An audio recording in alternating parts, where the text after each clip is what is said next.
Manchester United 2, Liverpool 4. Welcome back to another video, and this is the review of Manchester United versus Liverpool that happened last night. And has to be said, it was a good performance. It was a result that I didn't predict. I thought that the best that we could get was a draw. And right now, I tell you right now, I am so glad to be wrong. I'm always, if I can be proved wrong, that's totally fine. That's spot on, and that is exactly what that result was last night. It was a really good result. We started out slow. Well, we didn't start out slow, isn't the right word, but we didn't really have control of the game in the first 15, 20 minutes. It's unfortunate that what happened with, I think, Aaron Wan-Bissaka gets the ball. He's got the ball almost to the byline, and he passes it to Bruno Fernandes, who takes a outside the foot shot. And I don't know whether it was going in or not. I don't know whether it was going in. I think that the way that the curve of the ball and the camera angle don't complement each other in this instance. And I genuinely, the amount of times I've watched it, can't tell if it is an own goal or if it was going wide or if should be credited to Bruno Fernandes. And regardless of that, Alisson's moving, doesn't seem to be moving enough. But Nat Phillips sticks out a leg, hits him on the leg, and it goes in the back of the net, and it goes down for 1-0 Manchester United at that point. And I was wondering whether it was going to be one of these games where we were going to get steamrolled by a rival. We're going to get steamrolled by another top six team or something like that, or whether we were just not going to be up for it. But credit to the team and credit to Nat Phillips as well, because putting the ball in the back of your own net is never a good thing, and it can be a big confidence drainer, I fully imagine. But massive credit to the team and him as well, because they switched on. They switched on after that own goal happened, and I think we had a penalty call that was given again. We were given a penalty and it was overturned as well. Whether it should have been or not, there's a lot of people saying it wasn't a penalty. I thought it was a penalty, obviously, because I wanted us to score a goal. But in the cold hard light of day, if that is the right saying, I'm not entirely sure whether it was a penalty, if I'm being completely honest with you. And it's easier to say that after we know the result of the game. Anyway, we come to less than 10 minutes later, and Jota puts it in the back of the net. Now, this was fantastic work from Nat Phillips, and how I don't want to say redeemed himself, because I think he's been a fantastic player for us anyway. But after putting the ball in the back of our own net, the work that Nat Phillips put in the opposition box after a corner, ball is in the box, Manchester United players all around, and there's Nat Phillips taking the ball, holding people off, trying to find the right angle, gets the ball, starts to look like he's running almost outside the box, but then he turns, hits this really quite a quick along the floor pass. Jota, just instant reaction, just back heels it into the back of the net for 1-1, and I was gobsmacked. I just didn't see it coming. Really did not see that coming whatsoever. And then we get to, it's about to go into half time. And you're thinking, all right, 1-1 at half time, not too bad at all. We've got a free kick. It's in a decent area, but I was thinking, because Trent was standing over the ball, normally that means whatever distance it's from, Trent Alexander-Arnold's normally going to try a shot. But the position of it at the top of the box, where it was on the right-hand side, top of the box, made what he did was absolutely perfect. And it was great decision-making as well. Most likely planning as well.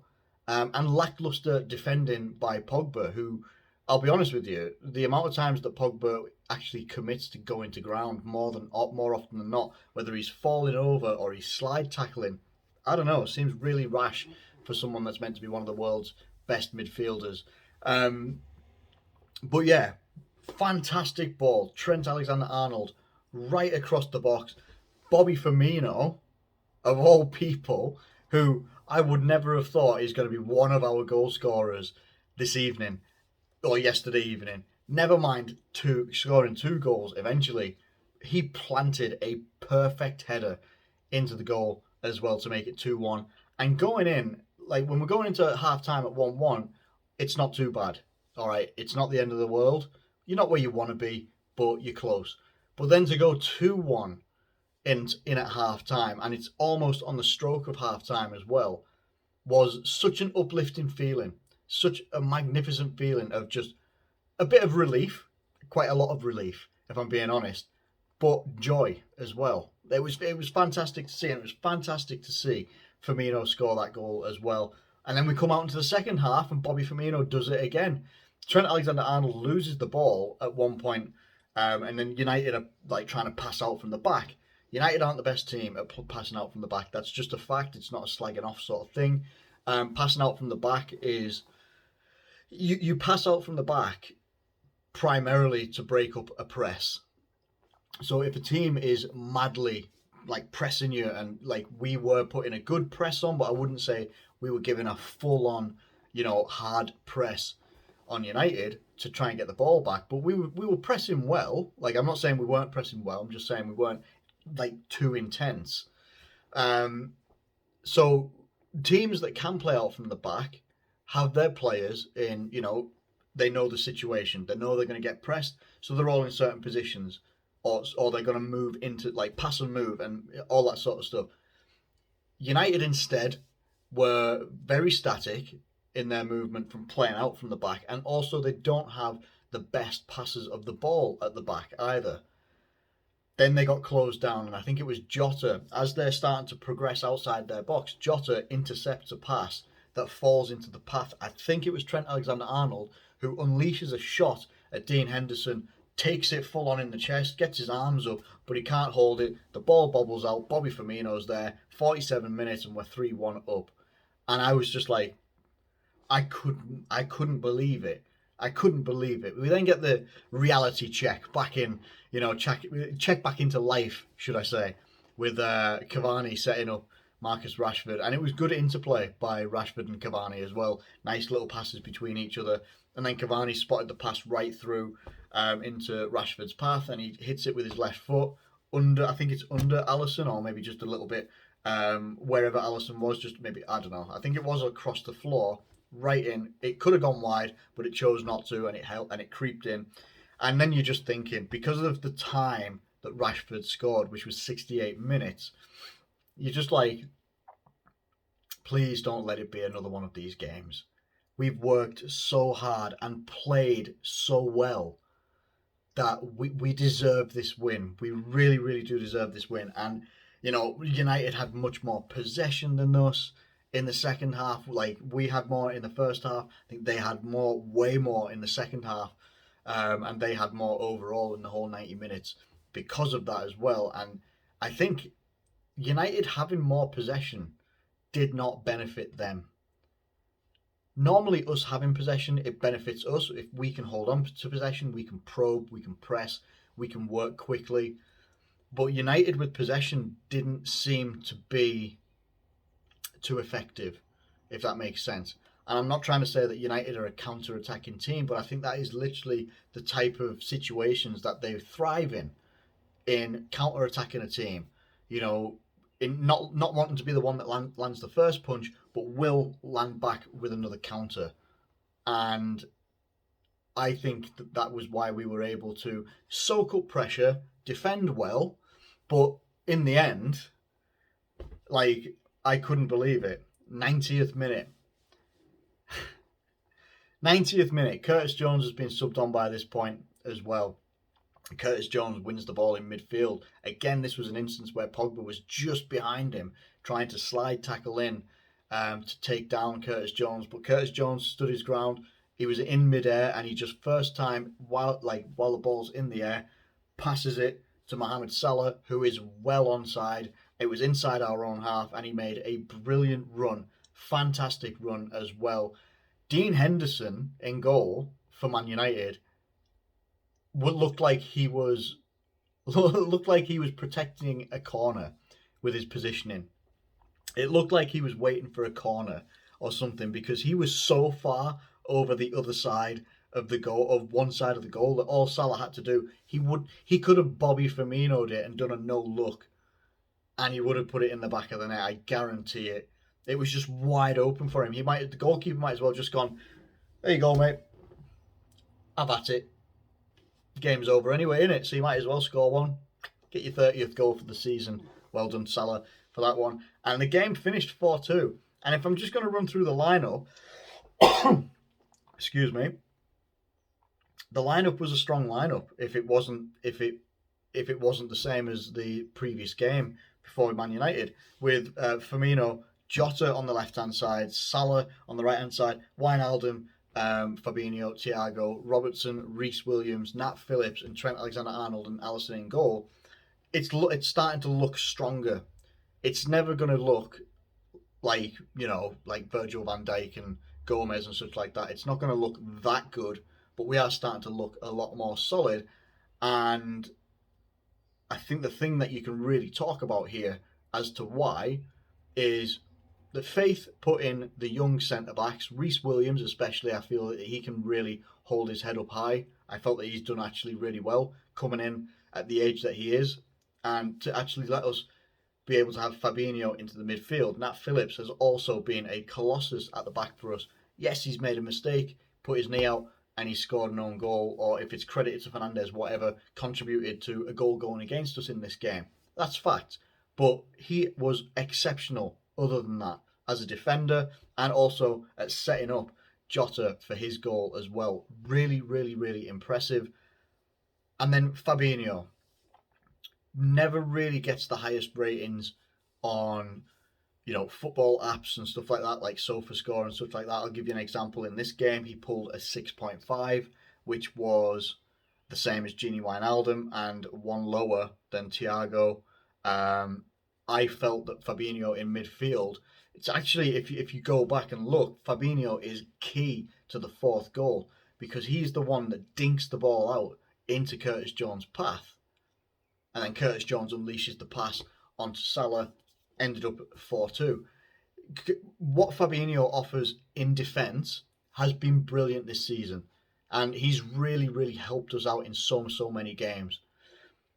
But I think the gamble to bring in Reece Williams and allowing Fabinho to push back up into midfield has paid off brilliantly, because now we get all of Fabinho's natural defensive midfielder qualities on show all the time.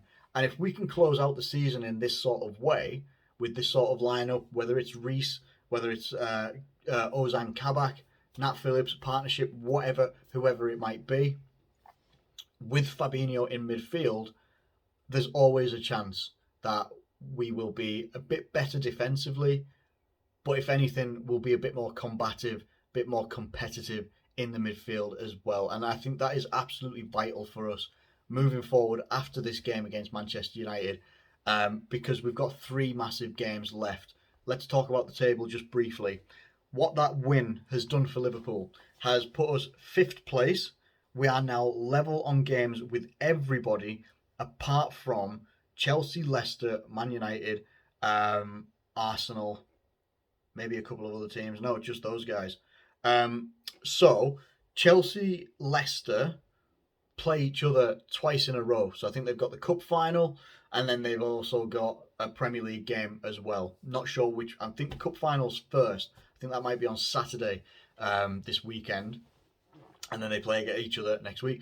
Those guys have only got 2 games left to play in the Premier League. They are on 36 games. We are on 35. We still need, in my opinion, and I think it's right, I think we still need either Leicester or Chelsea they can draw against each other. I don't think that'll be too bad. But let me just think here.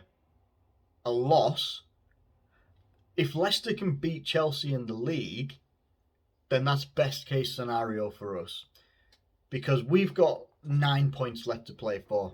Chelsea and Leicester have 6 points to play for. We are on 60 points.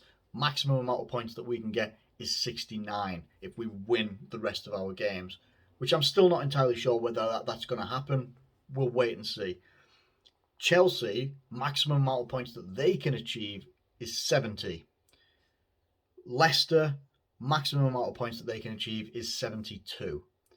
Now, if Chelsea go and say for instance, Chelsea lose against Leicester, then that would mean the maximum amount of points that Chelsea could finish on would be 67. If Leicester lose, then they would only be able to go to 69, which is the same total that we would have. But I think that Leicester's goal difference might be a little bit better than ours. At the moment, ours is plus 20. Leicester's is plus 21. Chelsea's is plus 22. It's close. It's tight. It's not over. Yet it's a fantastic win. And it puts us in a good place for the next 3 games that we've got to play in the Premier League. But make no mistake, Liverpool, no matter what happens here, because there will be points dropped one way or another between Leicester and Chelsea, it has to happen like that. That is just football. That is exactly what can happen.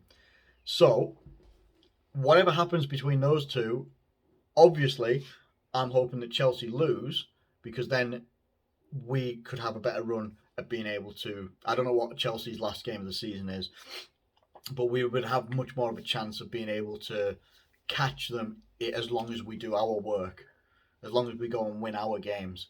But if we don't go and win the rest of our games, then it's not in our hands. It's relying on a lot of other teams as well. Because even if we lose one of them, then the maximum we can go to is 66, which would mean, in terms of points, 66 points, which would mean we would need Chelsea to lose both of their last games of the season, or Leicester to lose their last games of the season as well, stay on 66, and then we win too. There's a lot of permutations to it, but it definitely, what it means for us is that at this current moment, top 4 race is still on somehow. It is. It just somehow is. And I'm here for it totally. Got 3 games to go. Massive result against Manchester United. So glad to see Liverpool beat them. Oh, what a time to be alive. Thank you ever so much for watching this video. If you have enjoyed it, please do like it and subscribe if you're new around here. Thank you once again. Do take care of yourselves. Have a great day, and I'll catch you later.